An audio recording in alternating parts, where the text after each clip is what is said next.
Exercise 7.2 mathematics NCERT के जो भी क्वेश्चन है वो सारे क्वेश्चन इतने आसान है कि मैं सारे के सारे क्वेश्चन इसी एक वीडियो में मार दूंगा, करके ख़त्म कर दूंगा।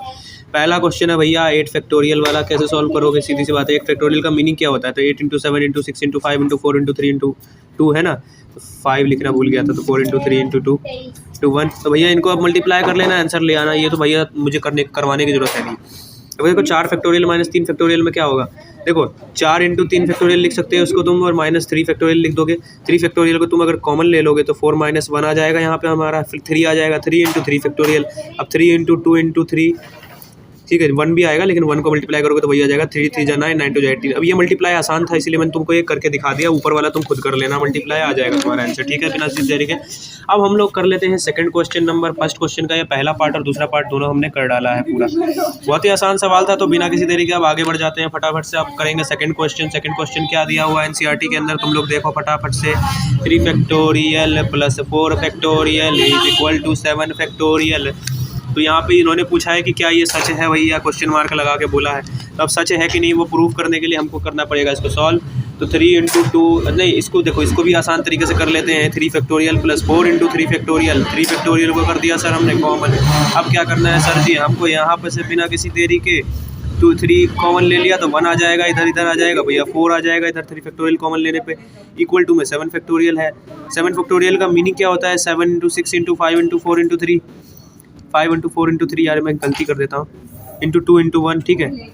तो देख लो भैया एक बार सही से मैंने किया है कि नहीं किया है। अगर सही से किया है तो आगे बढ़ते हैं। अब देखो भैया यहाँ पे 5 हो जाएगा, 5 × 3 × 2।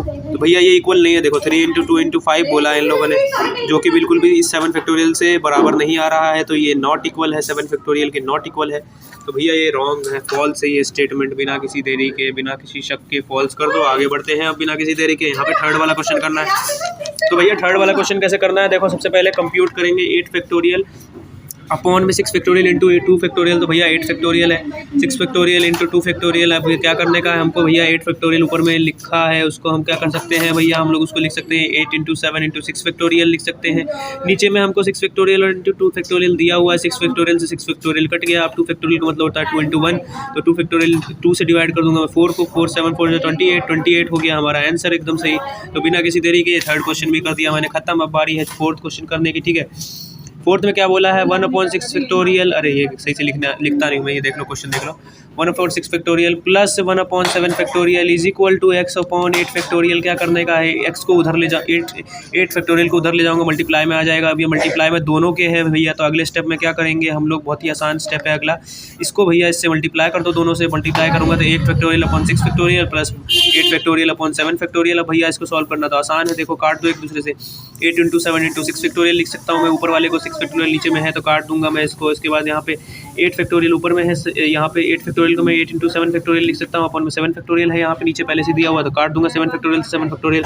7 8 = 56 प्लस 8, यहाँ पे आ गया हमारा आंसर 64, जो कि बिल्कुल सही आंसर है। तो आगे बढ़ जाते हैं इसी के साथ। अब फोर्थ क्वेश्चन भी हो चुका है खत्म। अब आ रही है फिफ्थ क्वेश्चन की। अब यहाँ पे इवेल्युएट करना है n factorial upon n - r factorial, और हमें n और r दोनों की वैल्यू दी हुई है। तो भाई बहुत ही आसान सवाल है, कर लेते हैं फटाफट से बिना किसी देरी के। तो देखो भैया पहला वाला दिया हुआ है ऑप्शन में कि n की वैल्यू है 6 और r की वैल्यू है भैया 2, और हमें स्टेटमेंट दिया है n factorial upon n - r factorial, ठीक है। तो यहाँ पे हम लोग इसमें पुट कर देंगे वैल्यू सिंपली। n की वैल्यू 6 फैक्टोरियल ऊपर में डाल दिया, n - r यानी कि भैया 6 - 2 यानी कि 4 फैक्टोरियल यहाँ पे लिख दिया मैंने। अब भैया 6 × 6 इसको 6 × 5 × 4 फैक्टोरियल लिख सकते हो तुम लोग। 4 फैक्टोरियल से 4 फैक्टोरियल काट दे, 6 5 30 हो गया, यह भी हमारा आंसर खत्म हो गया बिना किसी दिक्कत के। अब हमारी फिफ्थ क्वेश्चन भैया, फिफ्थ क्वेश्चन के सेकंड वाले पार्ट की करने की बारी है। 9, इसमें n की वैल्यू 9 है और r की वैल्यू 5 है। और भैया ये वाला क्वेश्चन तुम मुझे करके दिखाओगे कमेंट सेक्शन में, आंसर बता दो मुझे फटाफट से। ये वीडियो खत्म।